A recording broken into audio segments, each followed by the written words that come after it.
قلبي بشوق يا الله لك أنا أجيء بدموعي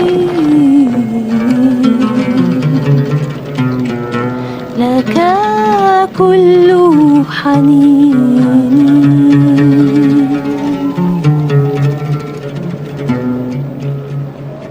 Qui d'entre vous me suivra? Je te suivrai, Seigneur. Mais d'abord, laisse-moi aller dire adieu à ma famille. Quiconque met la main à la charrue puis regarde en arrière n'est pas fait pour le royaume de Dieu.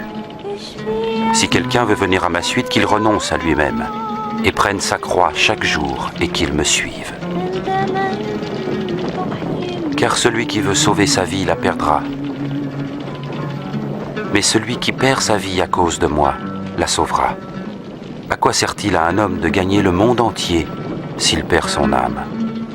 Si un homme a honte de moi et des paroles que je dis, alors le Fils de l'homme aura honte de lui quand il viendra dans sa gloire, et dans la gloire du Père et celle des saints anges.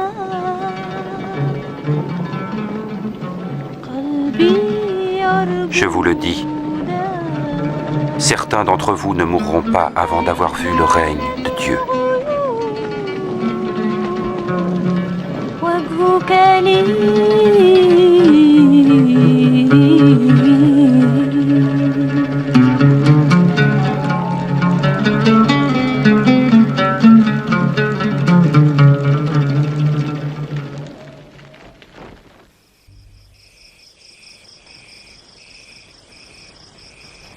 Puis Jésus prit avec lui Jean, Jacques et Pierre, et monta sur une montagne pour y prier.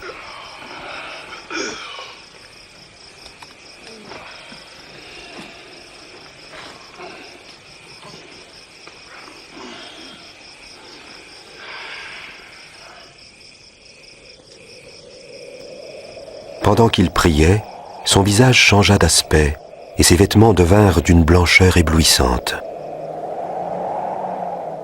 Soudain, il y eut là 2 prophètes d'autrefois qui s'entretinrent avec lui, Moïse et Élie, entourés d'une gloire céleste. Tu accompliras la volonté de Dieu.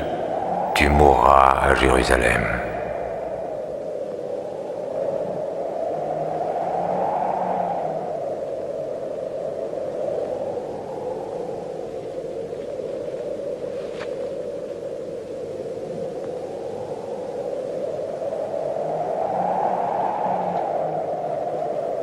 Au moment où Moïse et Élie quittaient Jésus, Pierre dit : « Maître, il est bon que nous soyons ici. Alors dressons 3 tentes. Une pour toi.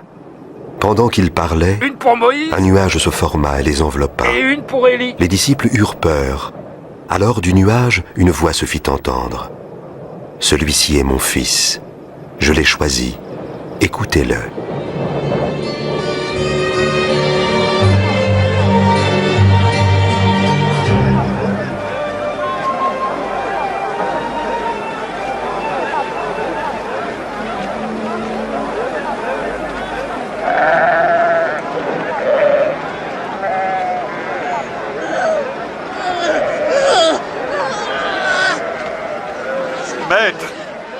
Maître, je t'en prie, regarde mon fils. Aide-le, je t'en prie. C'est mon unique enfant. J'ai prié tes disciples de chasser l'esprit qui est en lui, mais ils n'ont rien pu faire. Génération incrédule et pervertie. Combien de temps encore devrais-je vous supporter? Amène-moi ton fils.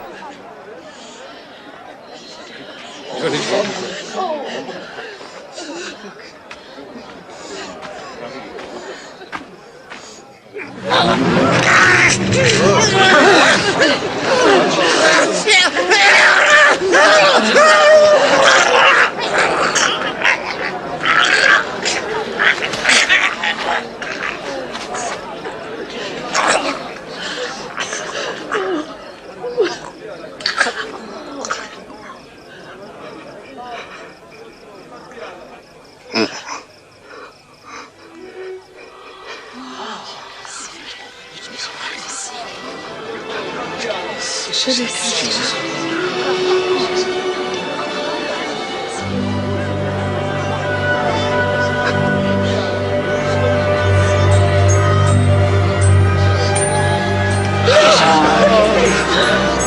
visage est guéri aussi. C'est merveilleux.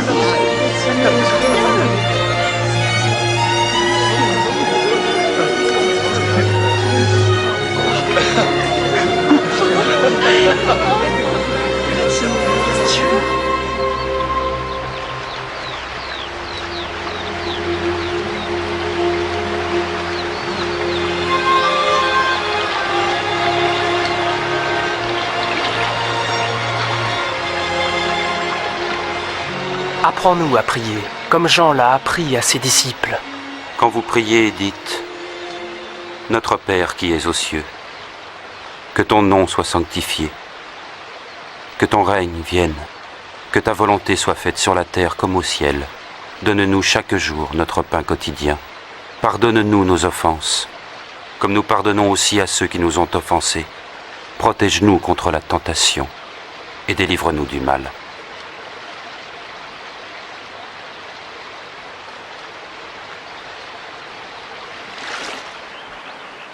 Demandez et vous recevrez. Cherchez et vous trouverez. Frappez et l'on ouvrira la porte. Car tout homme qui demande reçoit. Celui qui cherche trouvera. Et à celui qui frappe, on ouvrira la porte.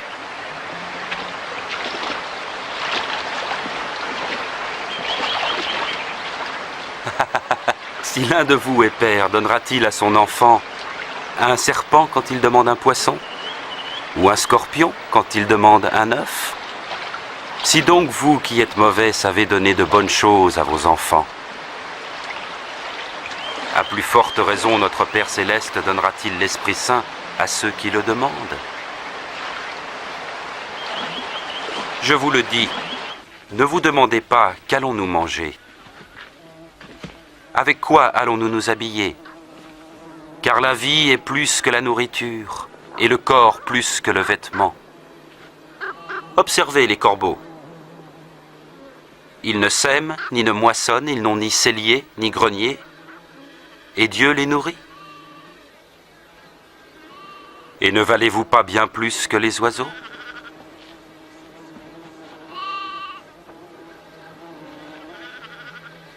Qui d'entre vous peut, à force d'inquiétude, prolonger tant soit peu sa vie?